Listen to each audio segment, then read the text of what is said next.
Voyager après 60 ans, c'est souvent un rêve longtemps attendu. Le temps est enfin à vous. Les responsabilités s'allègent et le monde semble vous ouvrir les bras. Mais laissez-moi vous poser une question. Êtes-vous vraiment protégé?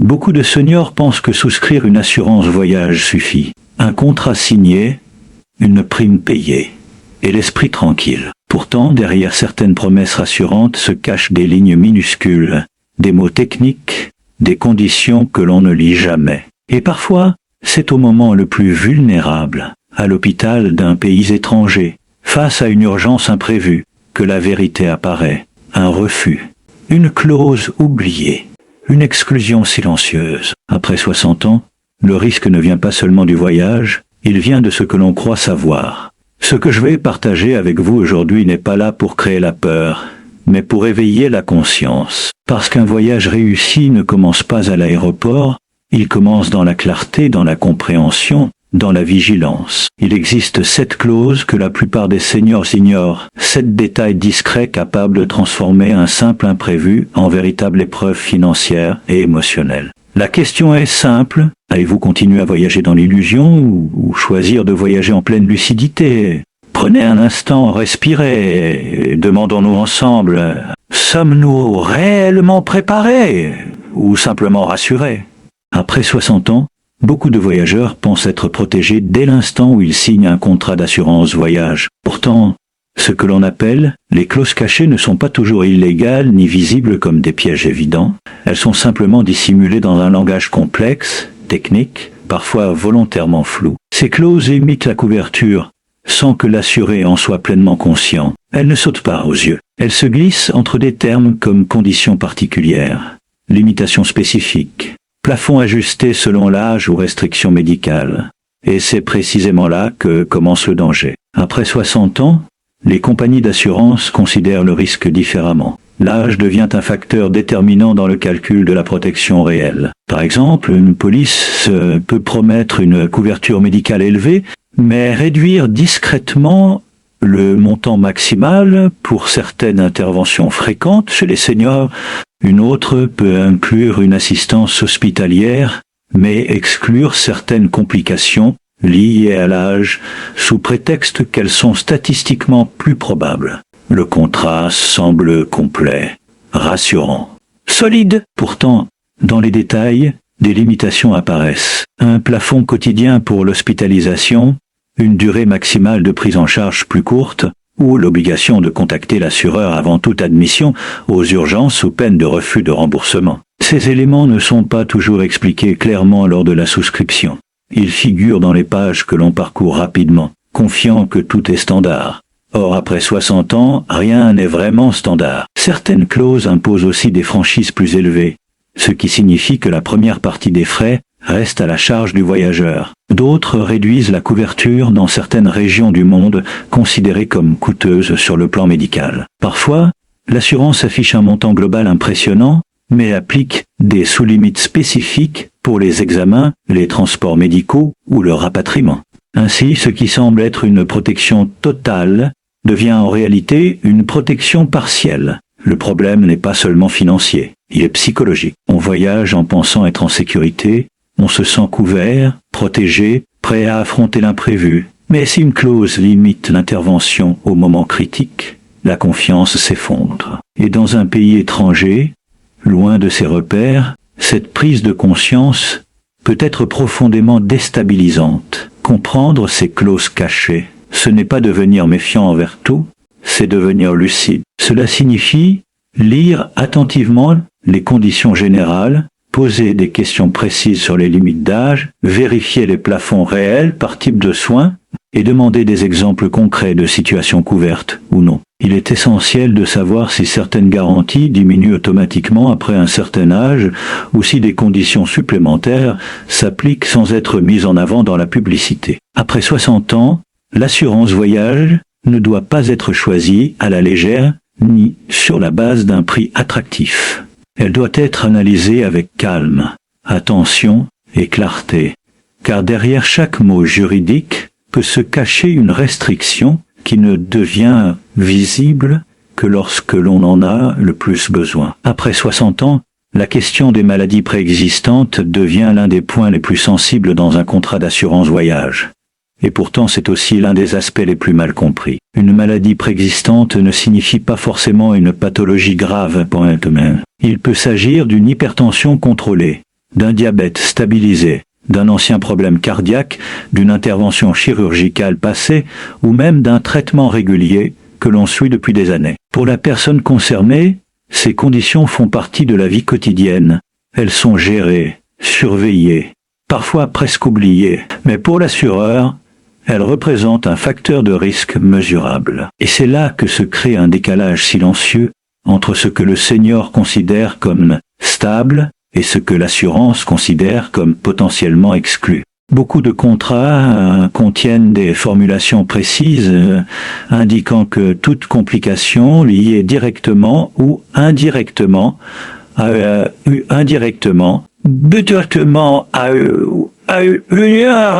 peut ne pas être couverte. Le mot indirectement est particulièrement important. Cela signifie qu'une urgence médicale survenue en voyage peut être analysée pour déterminer si elle a un lien, même partiel, avec un problème de santé antérieur. Si l'assureur estime qu'il existe une connexion, la demande d'indemnisation peut être réduite ou refusée. Le voyageur découvre alors que ce qu'il pensait être un incident imprévisible est, aux yeux de la compagnie, une conséquence d'un état connu. Certaines polices exigent une période de stabilité médicale avant le départ. Par exemple, 3 ou 6 mois, sans modification de traitement, sans consultation urgente, sans hospitalisation. Si un ajustement de dosage a eu lieu récemment, même préventif, cela peut être interprété comme une instabilité. Et cette nuance, rarement expliquée en détail lors de la souscription, peut devenir décisive au moment du remboursement. Il existe aussi des contrats qui proposent une couverture des maladies préexistantes, mais sous conditions strictes et parfois moyennant un supplément de prime emploi.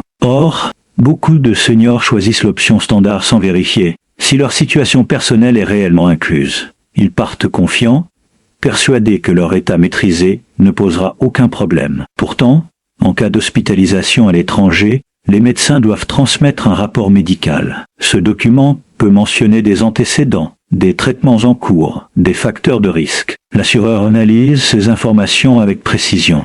Ce processus n'est pas émotionnel, il est contractuel. Ce qui pour le patient est une simple fragilité connue peut devenir, dans le cadre administratif, un motif d'exclusion. Il est donc essentiel, après 60 ans, de déclarer honnêtement toutes les conditions médicales lors de la souscription. Omettre un détail, même involontairement, peut être interprété comme une fausse déclaration. Et dans le domaine de l'assurance, la transparence protège plus que le silence. Il est également crucial de demander explicitement si la maladie déclarée sera couverte en cas d'aggravation pendant le voyage et d'obtenir une confirmation écrite. Cette démarche peut sembler prudente, voire excessive, mais elle transforme l'incertitude en clarté. Voyager avec une condition médicale stabilisée est possible, mais voyager sans comprendre comment cette condition est perçue par l'assureur expose à une vulnérabilité invisible. Après 60 ans, l'enjeu n'est pas d'éviter le voyage, mais d'aligner la réalité médicale avec la réalité contractuelle, afin que la protection promise corresponde réellement à la situation personnelle du voyageur. Après 60 ans, l'un des défis les plus méconnus, mais les plus cruciaux lorsqu'on souscrit une assurance voyage, réside dans les refus d'indemnisation pour des raisons techniques que l'on ignore souvent. Beaucoup de seniors pensent que payer la prime garantit automatiquement une protection complète et immédiate, mais la réalité est beaucoup plus subtile et complexe. Les compagnies d'assurance évaluent chaque demande selon des critères précis et stricts, souvent détaillés dans le contrat en petites lettres que peu prennent le temps de lire attentivement. Ces critères peuvent inclure des délais de déclaration de l'incident, des procédures spécifiques à suivre pour chaque type d'urgence, ou encore des obligations documentaires complexes. Par exemple, si un voyageur est hospitalisé à l'étranger et qu'il ne contacte pas l'assureur dans un délai défini, même pour une raison légitime,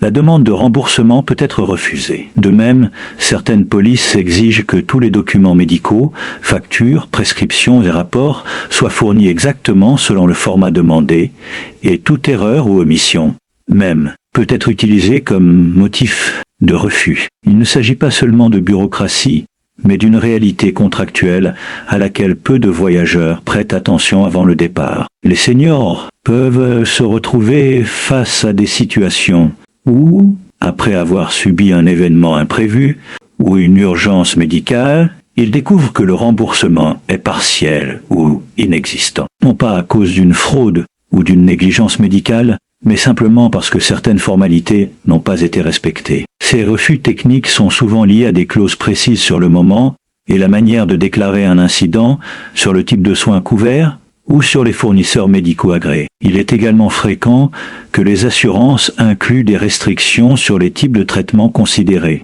comme essentiels ou urgents, et que tout soin considéré comme préventif ou optionnel soit exclu, même si le voyageur pensait être couvert. Beaucoup de seniors ignorent que des différences subtiles dans la terminologie, comme hospitalisation d'urgence versus soins hospitaliers programmés, peuvent déterminer si une demande est acceptée.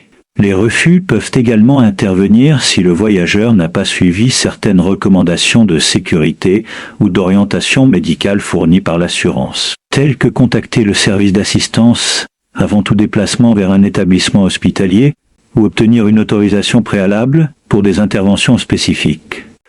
Chaque contrat possède ses propres règles, et ce qui est accepté par une compagnie peut être refusé par une autre. C'est pourquoi il est essentiel, après 60 ans, non seulement de lire toutes les conditions, mais aussi de poser des questions concrètes et de demander des clarifications écrites pour chaque point obscur. La connaissance des obligations administratives, des délais, des formats et des autorisations préalables devient aussi importante que la couverture financière elle-même. Beaucoup de seniors se sentent protégés jusqu'au moment où ils ont besoin d'utiliser leur assurance.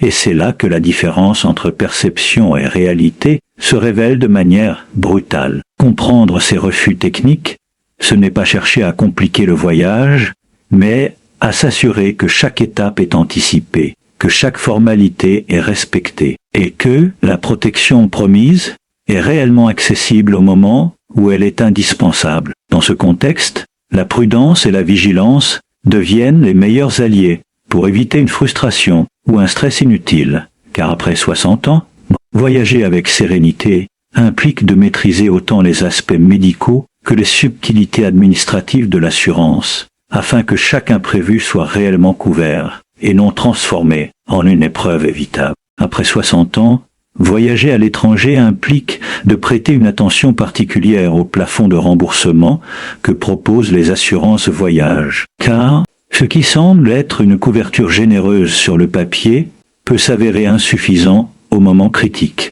Beaucoup de seniors se fient au chiffre global indiqué dans le contrat, pensant que ce montant couvrira toutes les dépenses imprévues, mais il existe souvent des limites spécifiques pour chaque type de soins. Pour l'hospitalisation, pour les consultations médicales, pour le transport médical ou pour le rapatriement. Ces sous-plafonds peuvent transformer une situation qui semblait sécurisée en un véritable casse-tête financier. Par exemple, un contrat peut annoncer une couverture médicale jusqu'à 100 000 €, mais limiter les frais d'hospitalisation à seulement 5 000 € par jour ou fixer un plafond pour les consultations, spécialisé bien en dessous de ce que coûterait réellement une intervention d'urgence à l'étranger. Dans certains pays où les soins médicaux sont particulièrement coûteux, ces limites deviennent rapidement insuffisantes et le senior se retrouve à devoir compléter les frais sur ses économies personnelles, ce qui peut transformer un voyage de rêve en une source de stress et d'inquiétude. De plus, certaines assurances imposent des limites géographiques, réduisant la couverture dans des zones réputées pour leurs frais médicaux élevés ou pour des risques particuliers. Le voyageur peut se sentir pleinement assuré en Europe, mais découvrir que ces plafonds sont très différents, voire drastiquement réduits, dans certaines régions d'Asie ou d'Amérique du Nord. Les seniors doivent également être conscients que les plafonds de remboursement ne tiennent pas toujours compte de tous les frais annexes liés à une hospitalisation, comme les honoraires des médecins, les médicaments spécifiques ou les frais de réadaptation. Beaucoup de contrats incluent des sous-limites que l'on ne remarque pas immédiatement.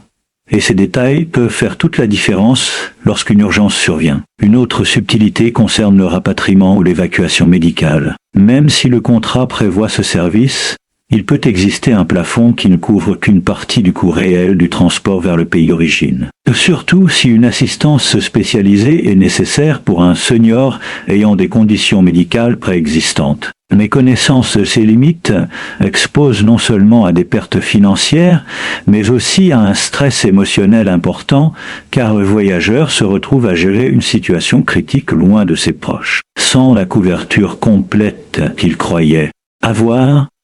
Il est donc essentiel, après 60 ans, d'analyser en détail tous les plafonds par type de soins, de demander des exemples concrets de situations couvertes et de vérifier si des options de complément existent pour augmenter la protection. Beaucoup de seniors découvrent trop tard que ce qu'ils pensaient être une couverture totale est en réalité fragmenté, avec des limites invisibles qui apparaissent uniquement au moment de l'urgence. Lire attentivement les contrats, poser les bonnes questions et anticiper les coûts réels sont des étapes indispensables pour transformer la promesse d'une assurance en véritable sécurité. Comprendre les plafonds de remboursement, c'est apprendre à évaluer la protection non seulement en fonction des chiffres globaux annoncés, mais aussi en fonction de la réalité du terrain, des frais locaux et des besoins spécifiques à chaque type de soins, afin que le voyage reste une expérience sereine et non une source de surprises financières et de stress imprévus. Après 60 ans, les erreurs que la plupart des seniors commettent avant de voyager sont souvent subtiles, invisibles, et pourtant capables de transformer un voyage bien planifié en une source de stress et de complications imprévues. Beaucoup pensent que réserver un billet, souscrire une assurance standard et préparer quelques documents suffit pour partir l'esprit tranquille. Mais la réalité est bien plus complexe. Ces erreurs commencent dès la lecture du contrat d'assurance. Lorsque l'on suppose que certaines couvertures sont automatiques ou que toutes les situations d'urgence sont prises en charge. Un senior peut, par exemple, ignorer qu'il doit déclarer toutes ses conditions médicales, même celles qu'il considère mineures ou stabilisées depuis des années. Et cette omission, volontaire ou involontaire, peut devenir un motif de refus, indemnisation. Une autre erreur fréquente est de ne pas vérifier les délais et procédures précis pour déclarer un incident. Les contrats impose souvent un temps limité pour prévenir l'assureur et fournir tous les documents nécessaires. Si ce délai n'est pas respecté, même pour une hospitalisation urgente ou un accident imprévu, la demande de remboursement peut être rejetée. Certains seniors omettent également de vérifier les plafonds de remboursement détaillés pour chaque type de soins ou de transport médical. Ils se fient au chiffre global, sans se rendre compte que des sous-limites pour l'hospitalisation, les consultations spécialisées, les médicaments ou le rapatriement peuvent transformer une protection apparente en couverture insuffisante. Une autre erreur subtile, mais fréquente, est de négliger les clauses géographiques et les exclusions spécifiques au pays visité. Certaines assurances réduisent la couverture dans des zones jugées à risque ou coûteuses en soins médicaux, et les seniors découvrent souvent cette limitation au moment où ils en ont le plus besoin. Beaucoup ne se renseignent pas non plus sur les procédures d'autorisation préalable exigées pour certains soins ou interventions, pensant qu'ils peuvent agir librement en cas d'urgence. Or, ne pas suivre ces étapes peut entraîner un refus total ou partiel du remboursement. Les seniors commettent aussi l'erreur de ne pas conserver des copies de tous les documents, prescriptions et rapports médicaux nécessaires, ou de ne pas avoir de traduction officielle si le voyage se fait dans un pays non francophone, ce qui peut compliquer la communication avec l'assurance. Une autre erreur consiste à négliger les options de couverture complémentaires ou à sous-estimer l'importance de vérifier les conditions spécifiques aux maladies préexistantes et aux limitations liées à l'âge. Beaucoup partent confiants, pensant que leur expérience de vie et leur prudence suffisent, mais en réalité, la vigilance administrative est tout aussi cruciale que la prudence physique. La préparation d'un voyage après 60 ans doit inclure une analyse minutieuse de tous les aspects de l'assurance, des obligations de déclaration au plafond de remboursement, en passant par les délais et les procédures spécifiques. Chaque détail compte et peut faire la différence entre un voyage serein et une situation d'urgence compliquée, coûteuse et stressante. Il est essentiel de comprendre que ces erreurs ne sont pas le résultat de négligence, mais d'un manque d'information ou de clarté sur les subtilités des contrats. Les seniors doivent adopter une approche proactive, lire attentivement toutes les clauses, poser des questions précises à l'assureur, obtenir des confirmations écrites, anticiper les besoins médicaux et les coûts réels, et vérifier que toutes les situations possibles sont couvertes. L'expérience et la prudence ne suffisent pas si elles ne s'accompagnent pas d'une compréhension complète des obligations contractuelles et des procédures administratives. En évitant ces erreurs fréquentes, un senior peut voyager avec confiance, savoir exactement ce qui est couvert et transformer ce qui pourrait être des imprévus stressants en incidents gérables, sûrs et maîtrisés, afin que chaque voyage soit réellement une expérience enrichissante et protégée.